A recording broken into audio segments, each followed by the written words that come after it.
नमस्कार मित्रांनो, सर्वांना शुभ सकाळ. तर आज आपण बघणार आहोत the ethanol man of India. Ethanol क्षेत्रामध्ये अग्रगण्य असं काम करणारी प्राज इंडस्ट्री आणि या प्राज इंडस्ट्रीचे संस्थापक अध्यक्ष श्री प्रमोद चौधरी. श्री प्रमोद चौधरी यांच्या संकल्पनेतून 1883 साली जन्म झाला तो या प्राज इंडस्ट्रीचा. सध्या ही प्राज इंडस्ट्री जगातल्या 75 देशांमध्ये इथेनॉल निर्मितीसाठी लागणारं तंत्रज्ञान प्रोव्हाइड करते. आपल्या भारताबरोबर जगातल्या 75 देशांमध्ये इथेनॉल निर्मिती ही आपल्या प्राज इंडस्ट्रीच्या तंत्रज्ञानावर होते. खऱ्या अर्थानं ही प्रत्येक भारतीयांसाठी अभिमानाची गोष्ट. श्री प्रमोद चौधरी यांनी आपल्या इनोव्हेशन मधून खऱ्या अर्थानं देशाची आणि आपल्या मातृभूमीची सेवा केलेली आहे. भारतामध्ये इथेनॉलचं महत्व इतर कोणालाही कळण्या अगोदर सर्वात आधी त्यांना समजलं होतं. उत्तम उद्योजक होण्यासाठी म्हणतात खूप पेशन्स आणि खूप मोठी दूरदृष्टी असणं गरजेचं. या दोनही गोष्टी त्यांच्यामध्ये अगदी ठासून भरलेल्या आहेत.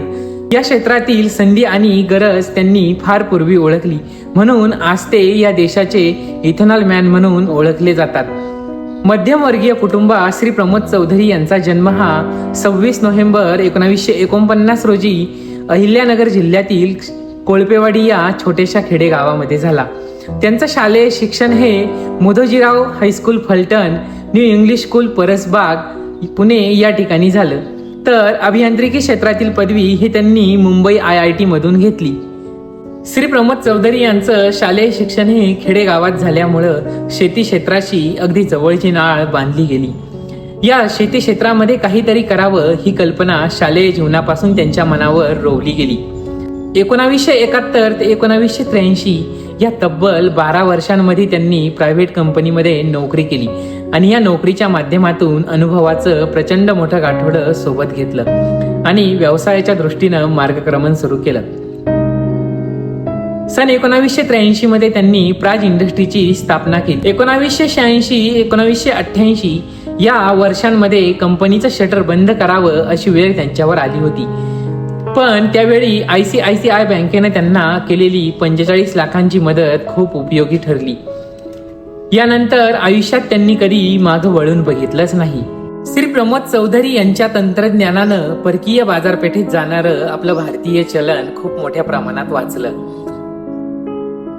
AH लिवाल या स्वीडन कंपनीला सुद्धा आपल्या भारतासारख्या मोठ्या देशामध्ये पाय रोवू दिला नाही.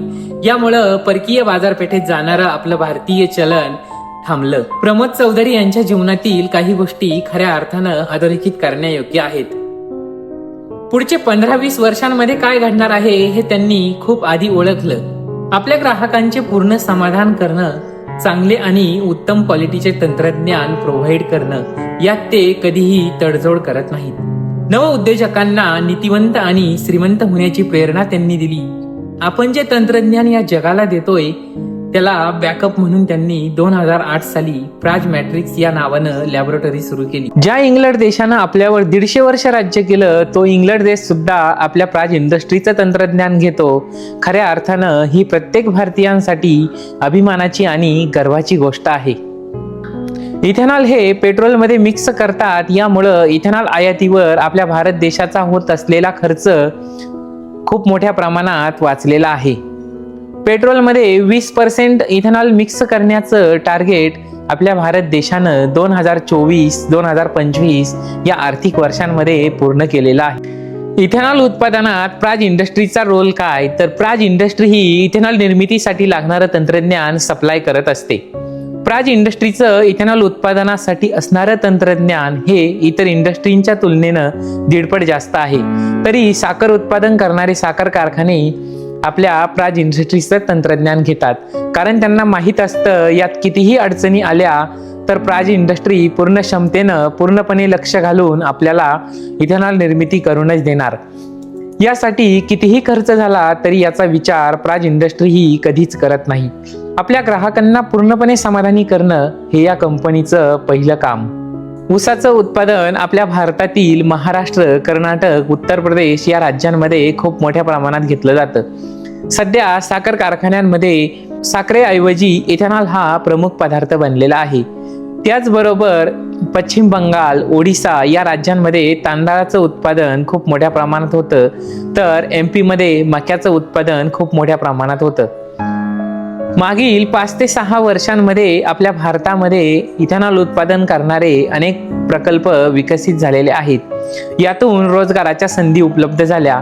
शेवटी काय तर यातून आपला शेतकरी समृद्ध होत आहे। तर मित्रांनो, आपल्याला हा आजचा ब्लॉग कसा वाटला हे कमेंट करून नक्की सांगा आणि हो, आपल्या चॅनलला सबस्क्राईब करायला मात्र विसरू नका। तर धन्यवाद।